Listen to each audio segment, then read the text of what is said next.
discuss law of the sea. These are the laws relating to sea. How to exploit the natural resources which are available in the sea. With regarding to that, there is a great controversial among the states. There are several efforts were made, but till 1982 it was not concluded. That is, a state can exercise jurisdiction competence not only on its land territory, but it also can exercise its powers or jurisdiction on the national waters like rivers, lakes, or that is bays within its territory. These laws on the seas were gradually developed from the period of Hugo Grotius. Hugo Grotius in 1609 he published a treatise, that Mare Liberum. In that means freedom of the seas. In that he advocated that law of the sea is not concerned to any one state, but it is the common heritage of mankind. So all states are having the right to navigate, fishing, and for other purposes based on the customary rules of international law. It was also found that the sea contains plenty of natural resources, including living organisms, like for example petrol, hydrocarbon, minerals, and like others. Then Hugo Grotius. After Hugo Grotius, that is commanded that the seas contains that is every state has the right to navigate on this and can exploit for the purpose of fishing and for other purposes. Then that is in the course of time, that is the conflicts began among the coastal states, that they claimed more measurement for the breadth of territorial waters. They started to claim wider breadth of territorial waters in order to protect their economic interests. Because of rapid progress in science and technology, it made that for exploitation of commercial interests.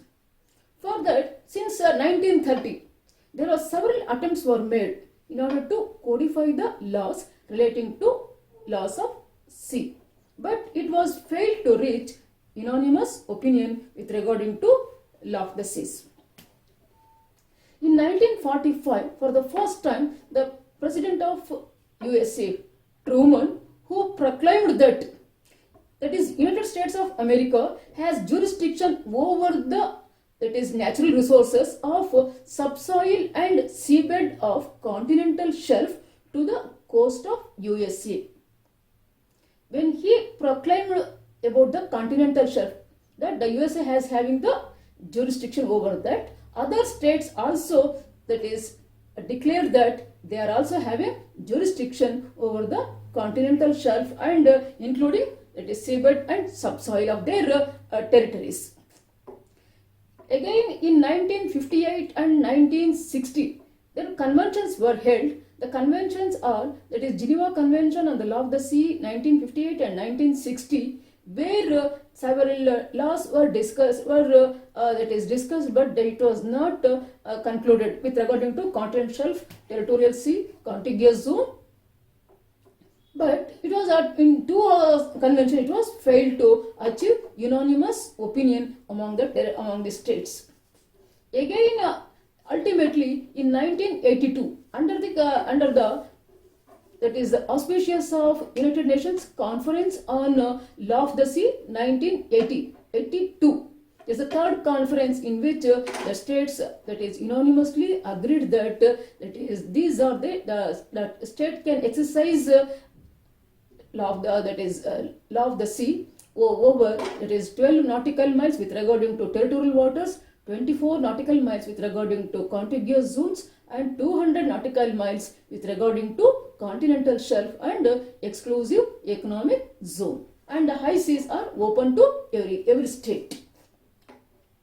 These were laid down under Article 76 of the, that is UNCLOS, United Nations Conference on Law of the Sea, 1982, contains the provisions relating to continental shelf and natural prolongation of the land territory of the coastal state.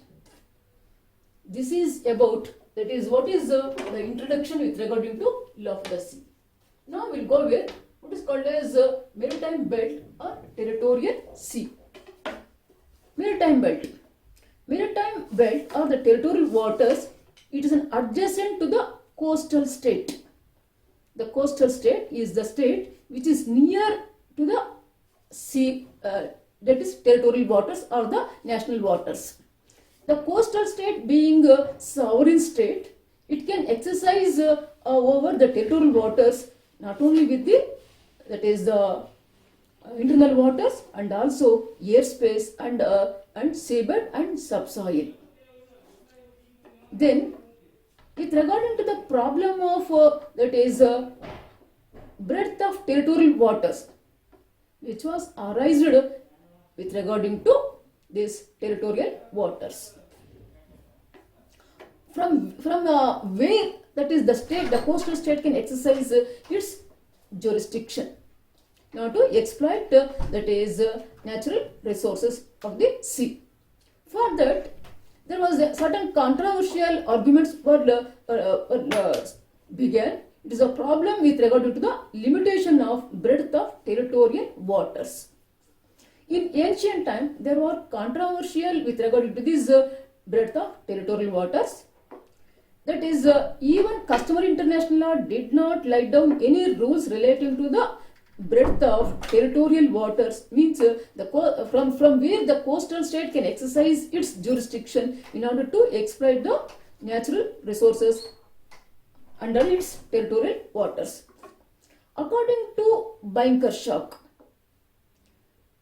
he is that's a positive jurist. According to him, the breadth of territorial waters extends to the distance where a cannon can fire.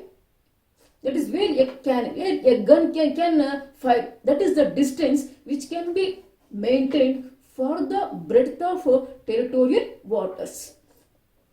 Up to 18th century, the range of cannon shot rule was 3 miles, which was prevalent among the states. According to Grotius, that is the sovereign right of a coastal state, it can extend only up to the area of its effective control. How long it can exercise, that is the capacity or it is the effective control of that particular state. Vattel, a famous jurist, he has also the same opinion with regarding to the Hugo Grotius. In 19th century, this 3 mile rule, what is called as cannon shot rule, became inadequate due to the scientific that is inventions and discoveries which made inadequate.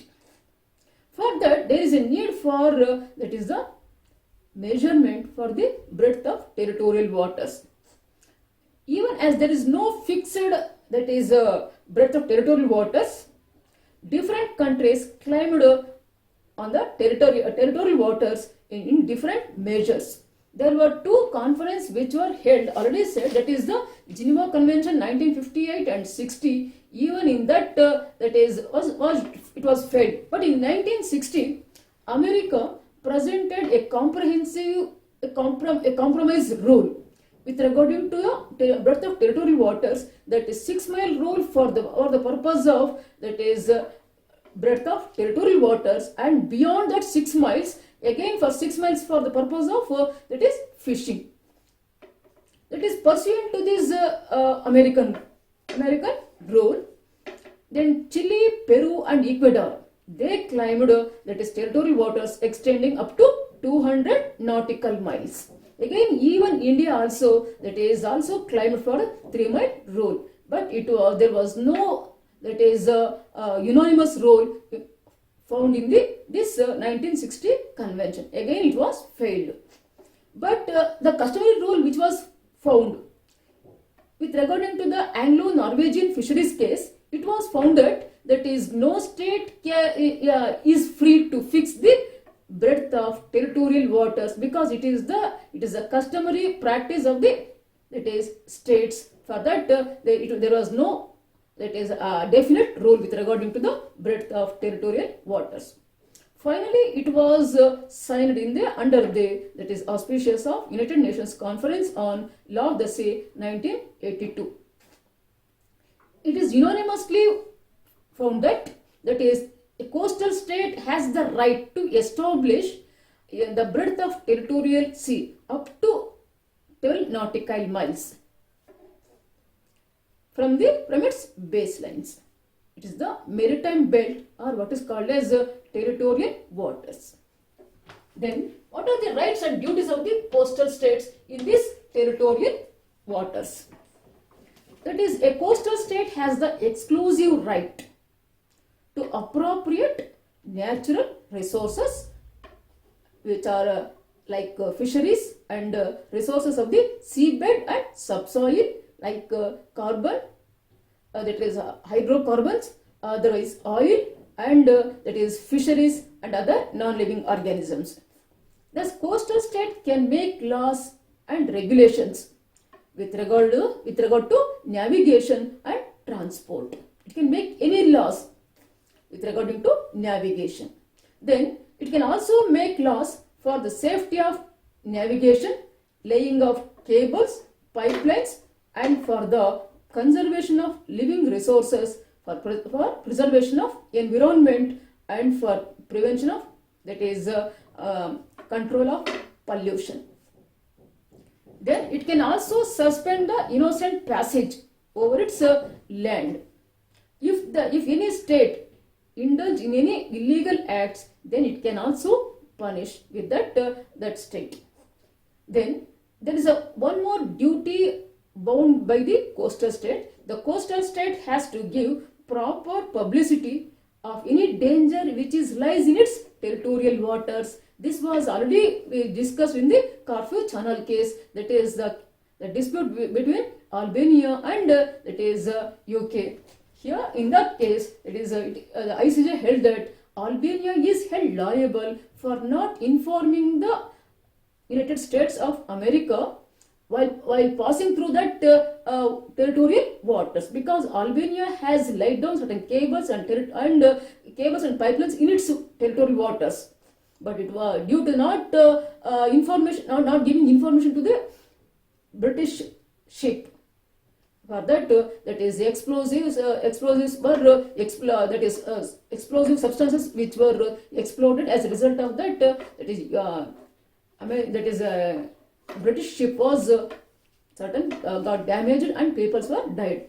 In this case, that is what is we said that is a public. There is a duty lies on the coastal state to give publication of its any danger which is in its territorial waters, if it is in the knowledge of that state. Then that is what are the rights of other states in the coastal territorial waters? As that is already said, that is a territorial sea is open to all merchant vessels for navigation. Every merchant vessels of all states, they have the right to navigate for in peaceful time, but they have the right of innocent passage. That is, these merchant all states ships, they can navigate on the territorial waters only for innocent passage. Then what is innocent passage? Innocent passage means that is a state ship. That means all states ships can navigate on the waters and they have the right to passage over that that is waters, and they have the right without entering into the internal waters. They can cross the sea, and also that is this passage includes it is anchoring or stopping for only for the emergency or for distress. Then there is a duty lies on the ships which are navigating on the waters, that they should not cause any prejudicial to the coastal states, that is security, peace and good order of the coastal state.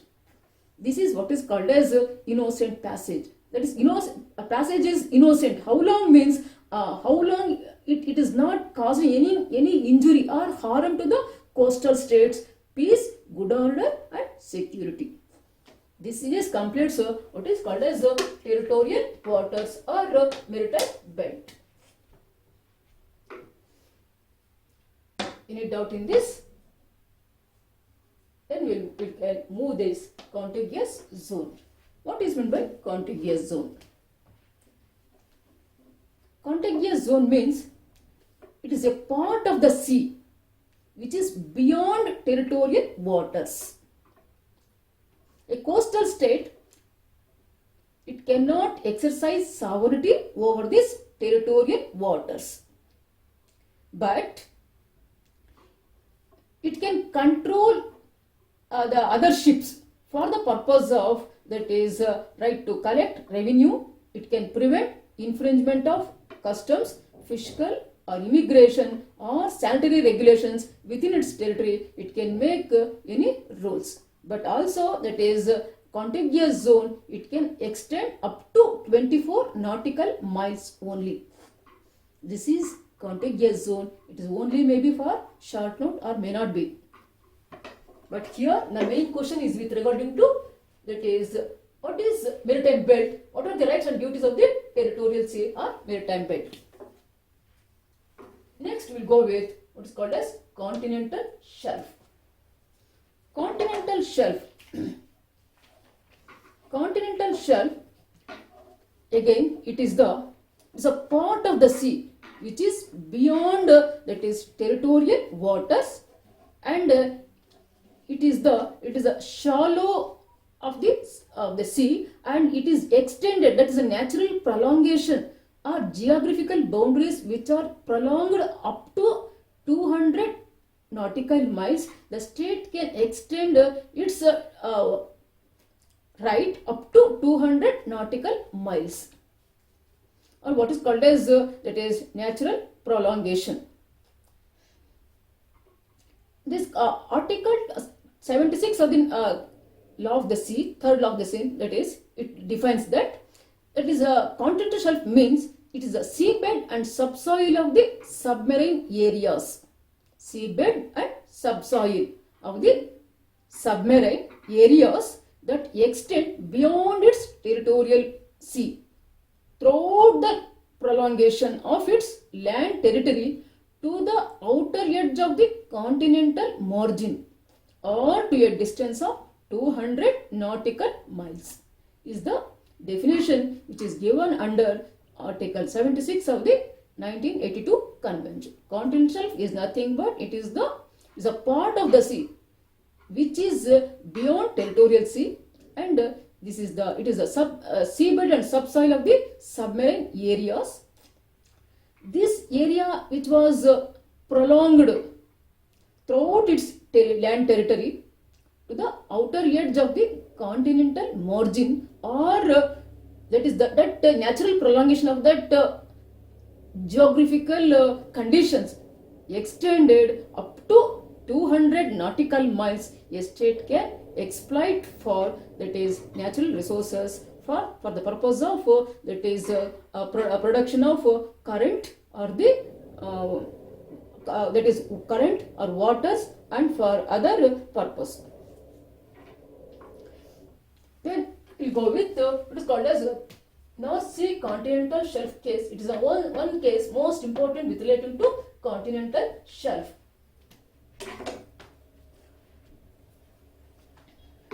In this case, Denmark, Germany and Netherlands, they enter into special agreement with regarding to delimitation of the continental shelf areas. Means in order to fix the boundaries of each state's territory, they enter into an agreement.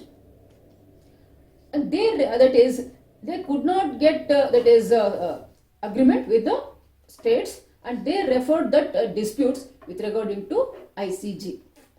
Then under ICJ, it was a question that what are the applicable principles with regarding to rules of continental shelf with regarding to these states. That is here the waters of North Sea continental, what is called as North Sea continental shelf. This North Sea waters are shallow and the whole seabed consists of continental shelf at a depth of less than 200 nautical miles. And except a belt of water of 200 to 650 meter, that's a depth towards Norway, and the width of that North Sea continental shelf sea, that it was the width of 80 to 100 kilometers. It was spread towards Norway, that is width is 80 to 100, and it was the wide, that is belt, it was spread towards Norway 200 to 650. Then this dispute came before the ICJ. The ICJ held that the method of delimitation is not that is obligation between the states, because it was said that no state has the right to fix the delimitation with regarding to the part of the seas, because seas belong to every mankind. It is what is called as common heritage of mankind. For that, no state has the exclusive right over that waters. For that, it was said that the principles which were applied in this continental shelf is under Article 6 of the 1958 Convention, what is called as equidistance principle, which was the principle to be applied and natural prolongation. This is what is given in 1982 Convention, and reasonable appropriation, which are the rules with regarding to which are agreed by the states. This is about continental shelf case. Maybe for short note question, that's all. Next we'll go with what is called as Exclusive Economic Zone, EEZ. Again, Exclusive Economic Zone. It is also one of the part of the sea. The part of the sea which is extended beyond territorial waters. Territorial waters, it was said that that is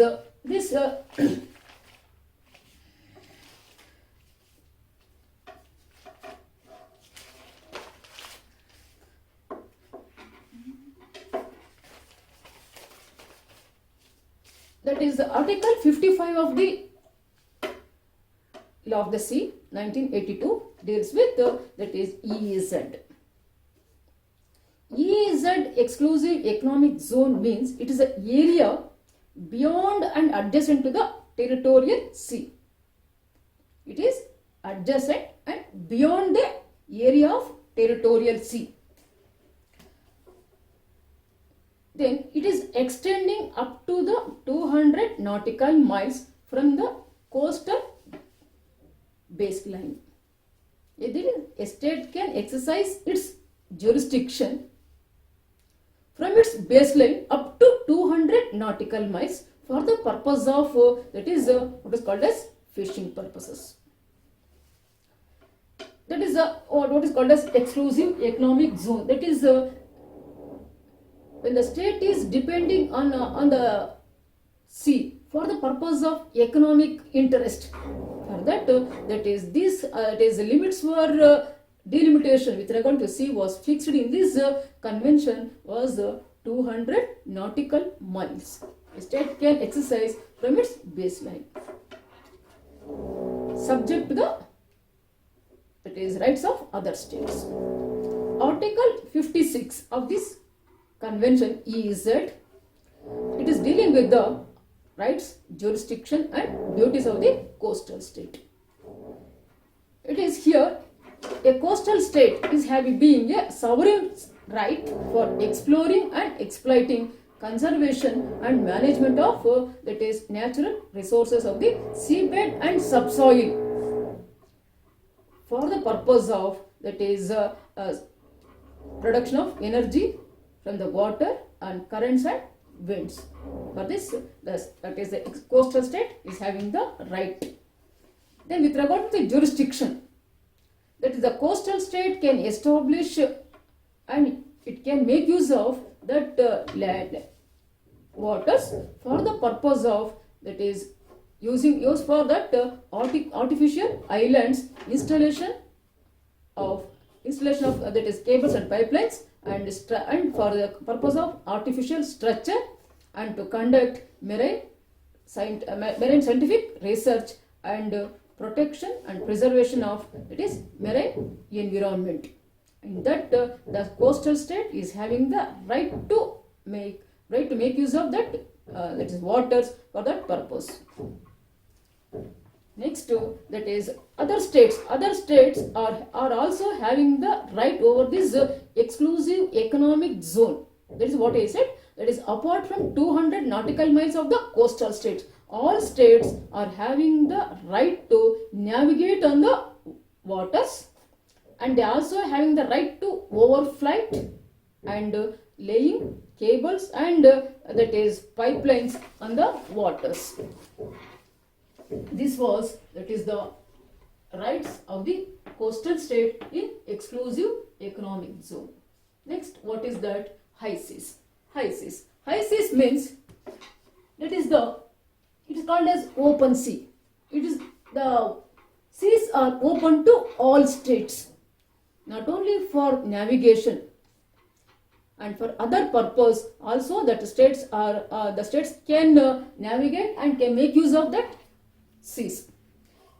Open sea is one, that is what is called as high seas, which are not the part of or which are beyond territorial sea. There is a 12 nautical miles, contiguous zone 24 nautical miles, and 200 nautical miles of continental shelf, and that is 200 nautical miles of exclusive economic zone. What is apart from all these, what is remaining is called as high seas.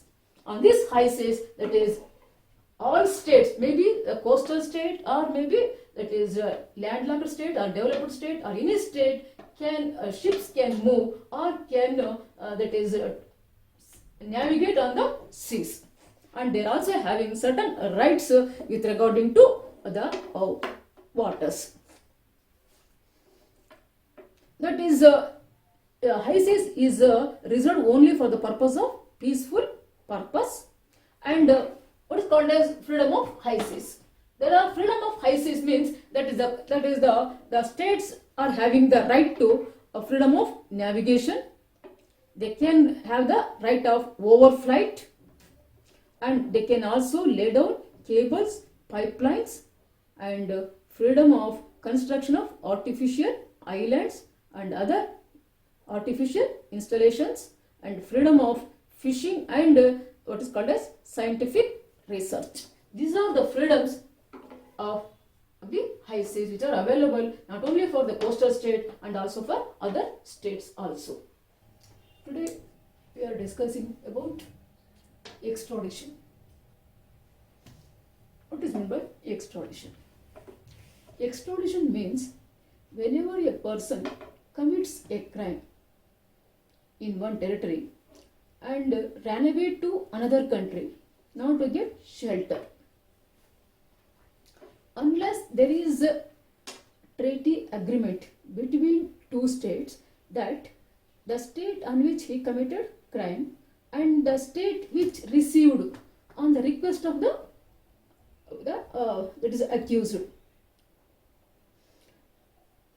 there is no obligation to surrender that accused to the state on which he committed crime. It is there is no obligation under international law to surrender that fugitive to the state on which he committed crime. It is what is according to Stark, that is extradition.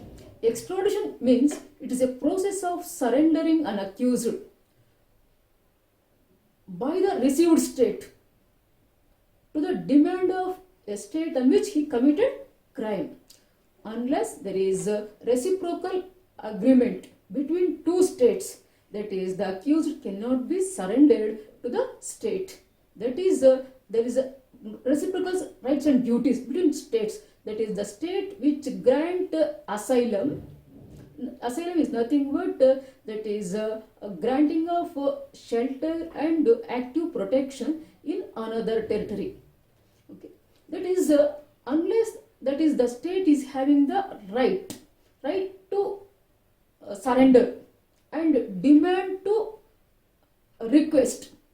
There is a demand, that is it is a right of a state to make the state to surrender that accused, and that is the obligation of the state on which state the state is received to surrender, unless there is rights and duties mutually or reciprocally. There is no binding obligation under international law to surrender that person.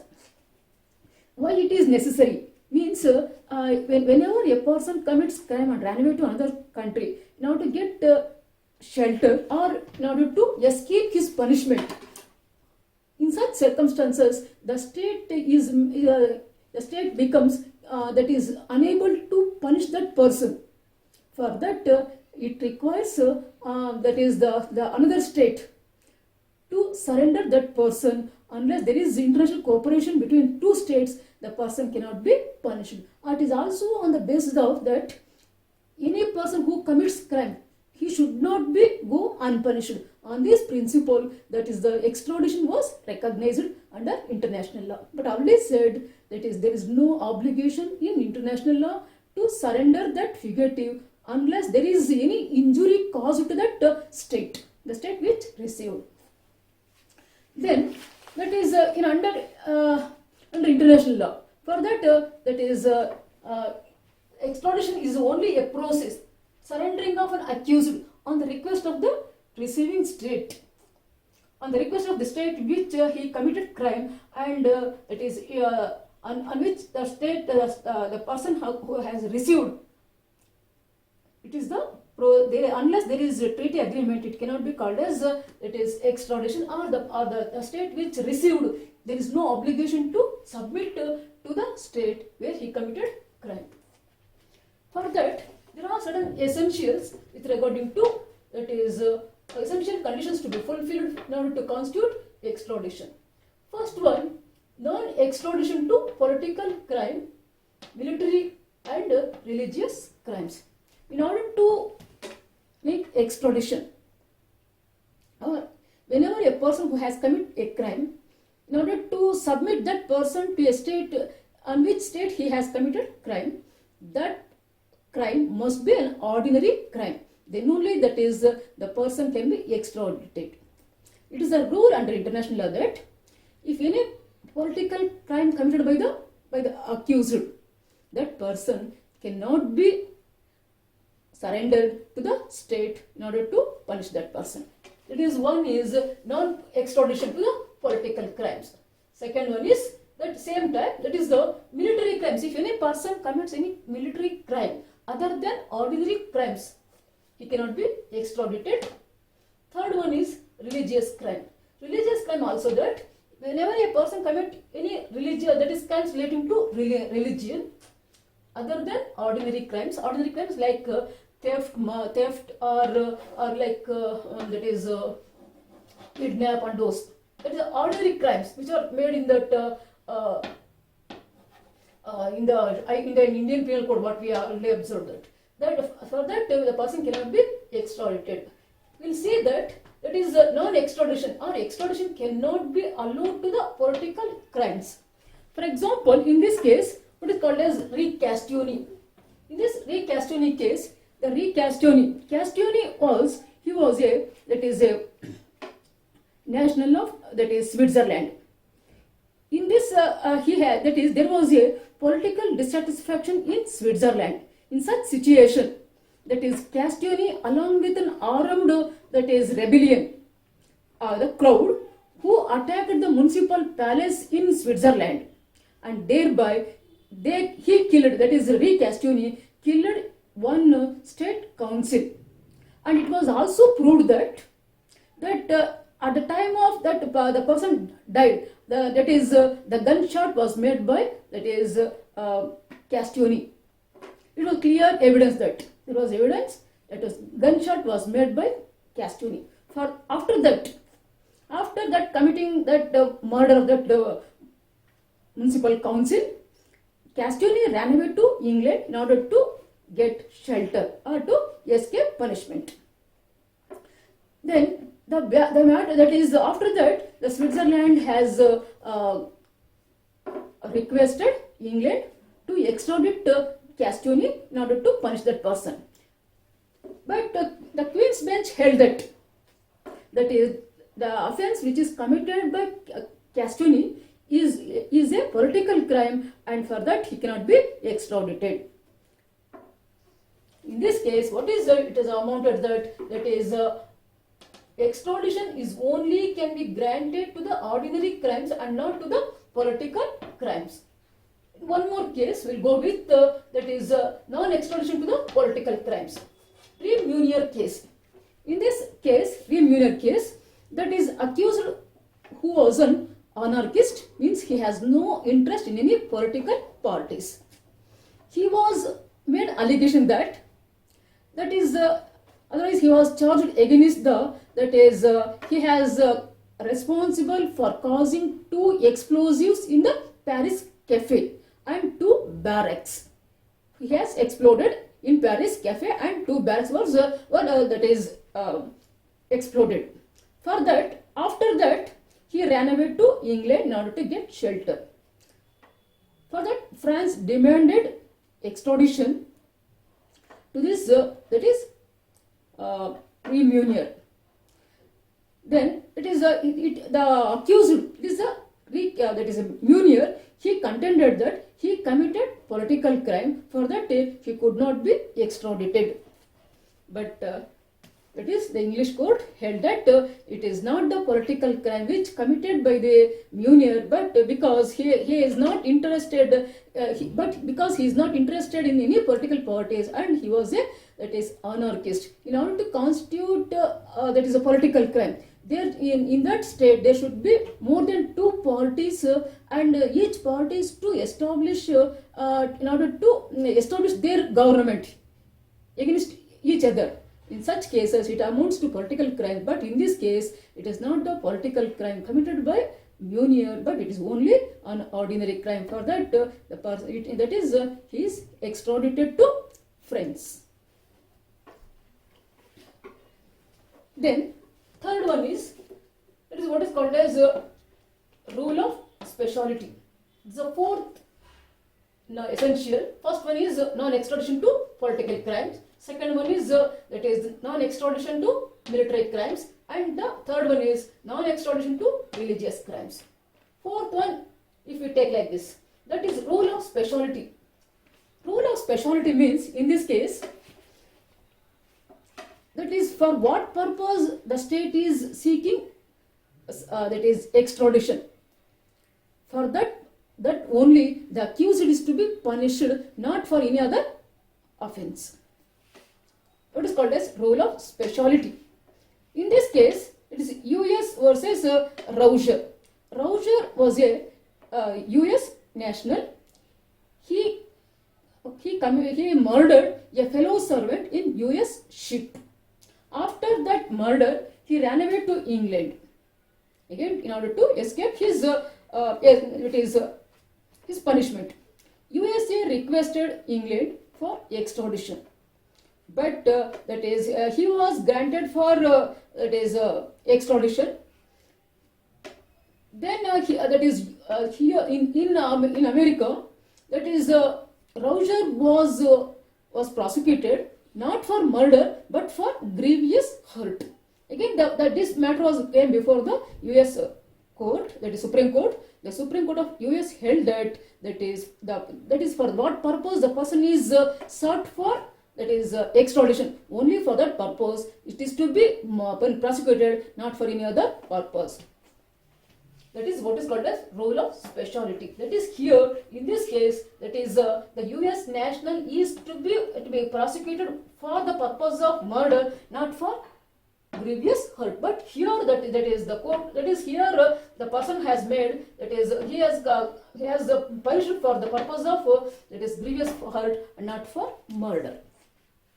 It's called as that is rule of speciality. Then double criminality.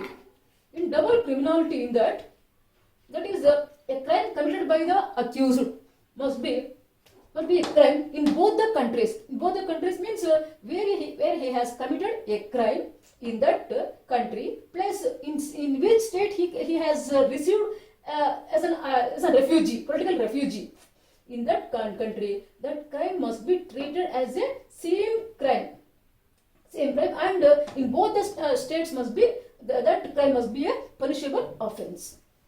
That is what is called as double criminality. In this factor versus human humor, in this case, that is one person who has committed fraud in England, and after that he has run away to Illinois, that is USA, and in USA he know that for fraud, it is not a punishable offense. For that, it was brought before the court. The court said that that is in both the countries, that is the country where the offense was committed, and to which state has given that is asylum. In both the states, that offense must be considered as a punishable offense. What is called as double criminality.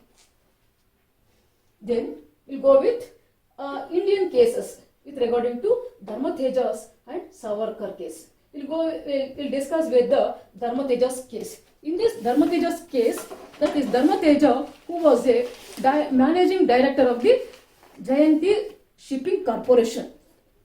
He has misappropriated some crores of amount, and he had ran away to, that is Ivory Coast from India.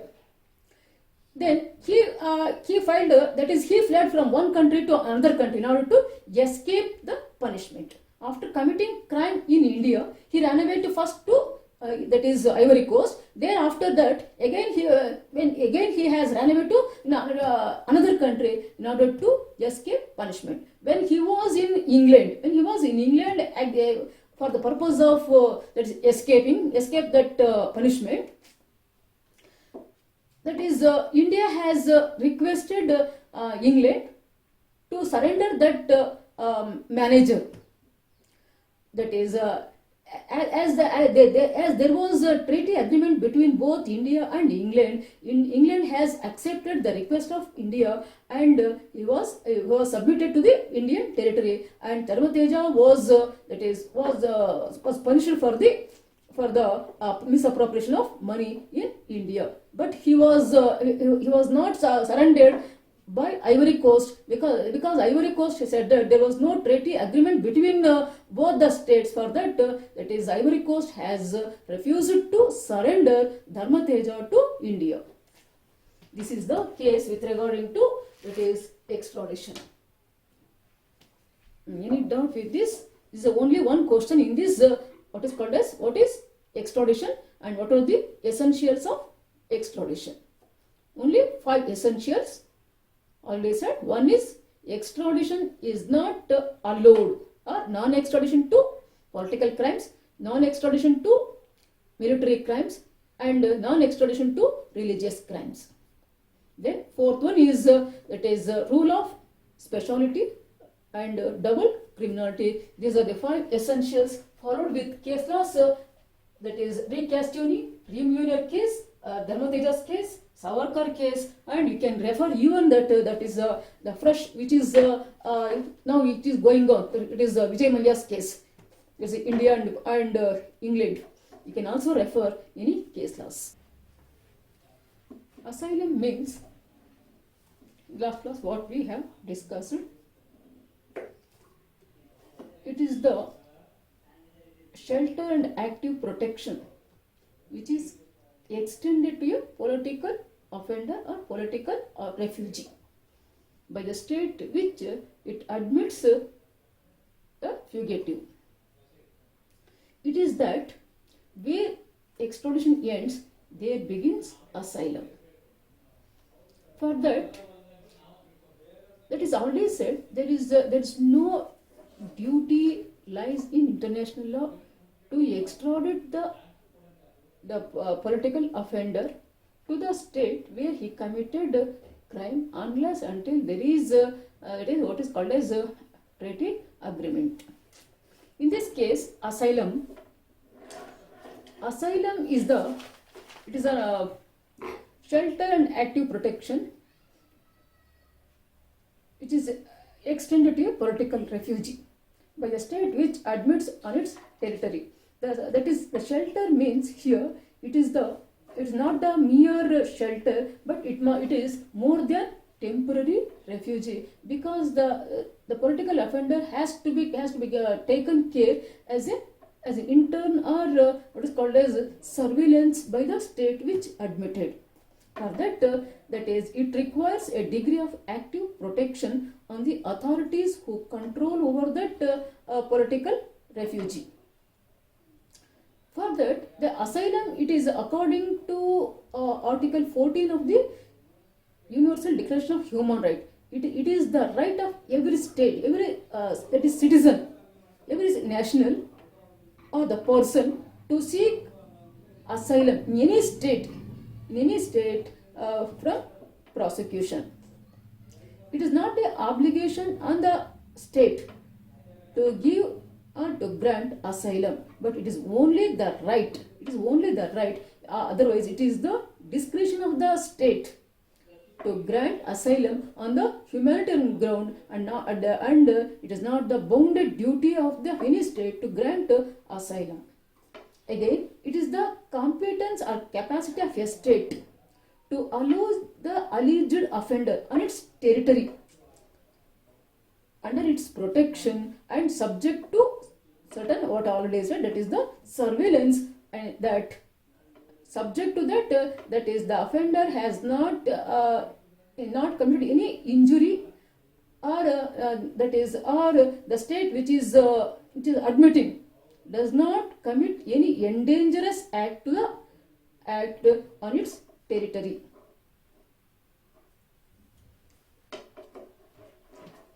Then that is what is called as asylum. On that ground, that is the person who has taken a shelter in the territory where he has admitted. In that territory, has not committed, he could not commit any dangerous acts in its territory. On that condition, that is the state has given shelter and active protection to the political refugee. Then there are two kinds of that is asylum. One is called as territorial asylum, and another is extraterritorial asylum or diplomatic asylum. First, we will go with one by one. There are two kinds of asylum. One is territorial asylum. Territorial asylum means that is, asylum is granted or the active shelter is granted within the territory of a state, and that's the state which admits on its territory. That is, the asylum can be granted to the political offender, not to the ordinary crime. For that is it is one of the attributes of the territorial sovereignty to grant asylum.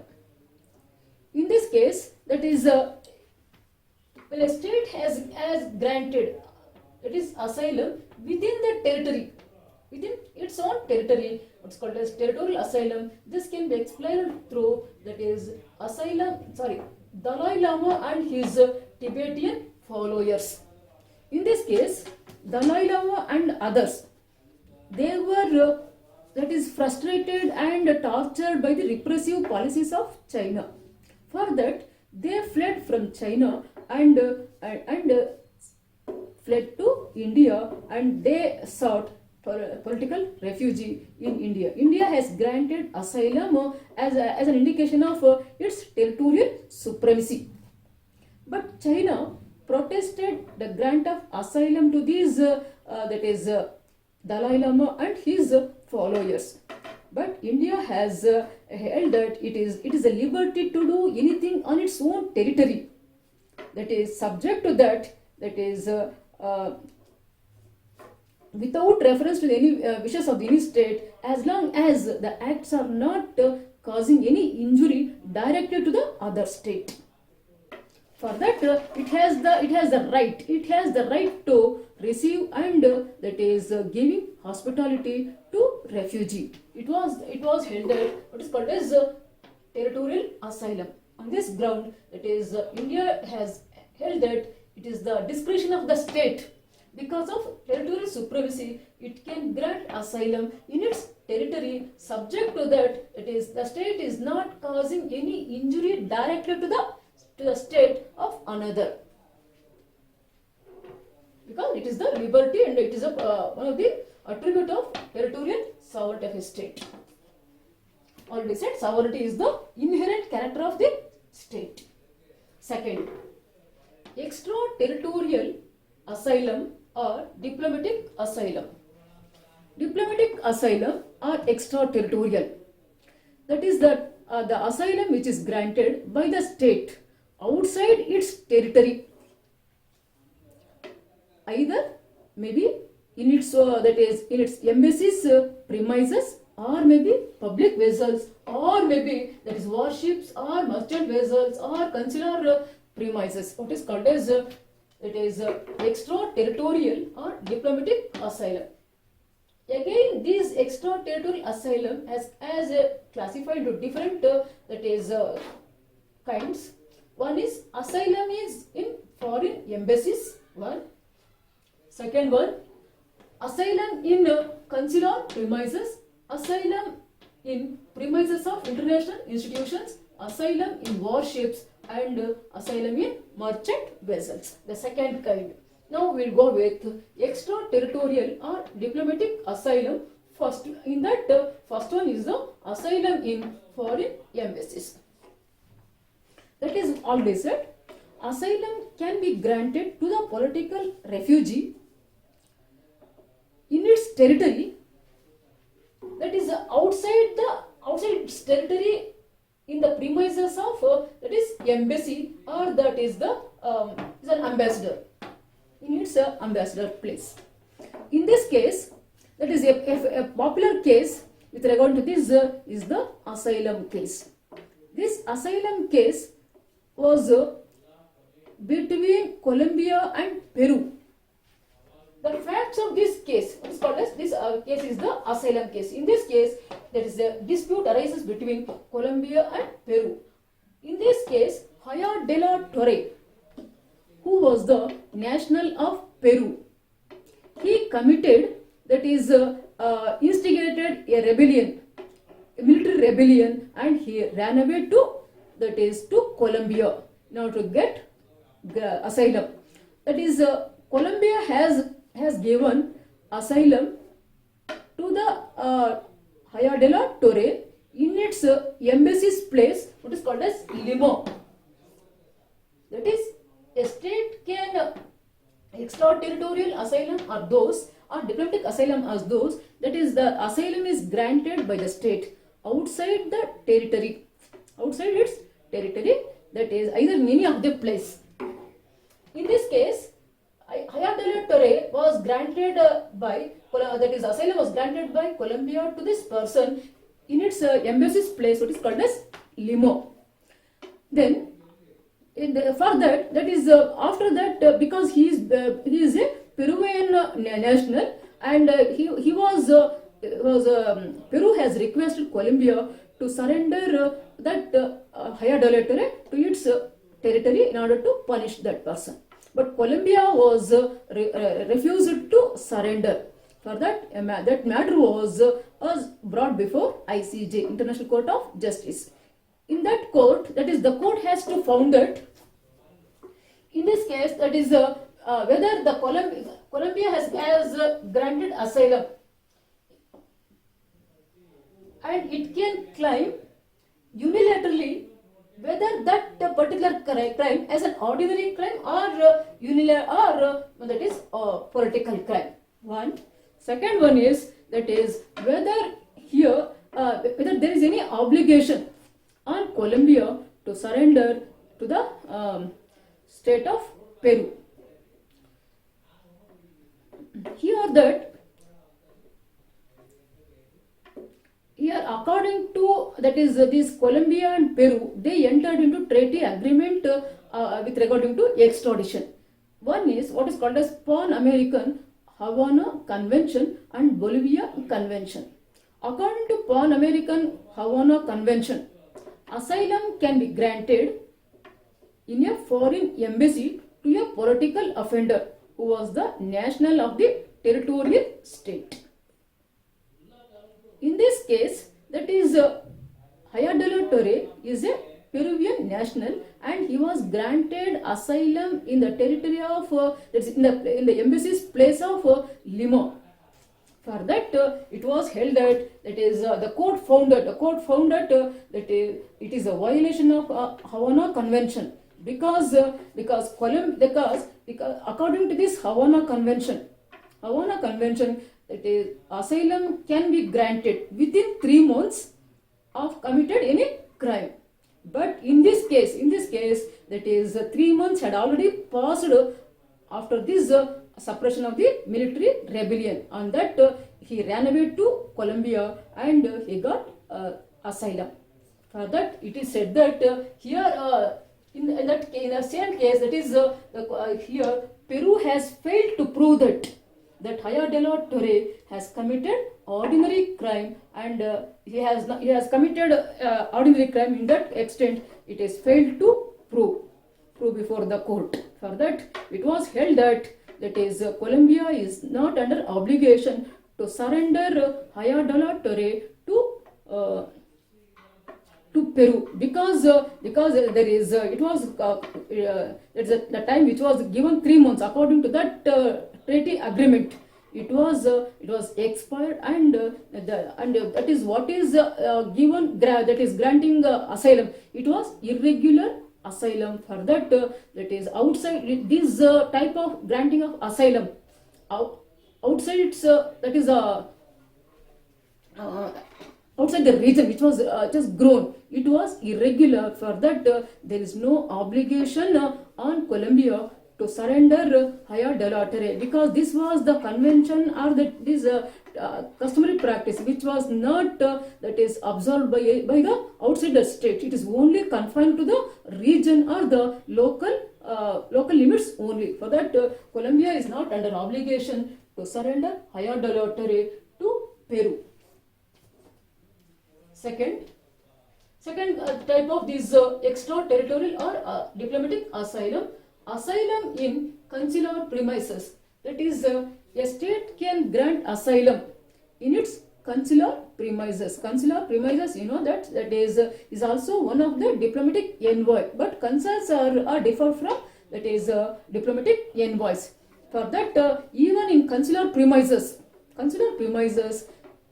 that is asylum can be granted.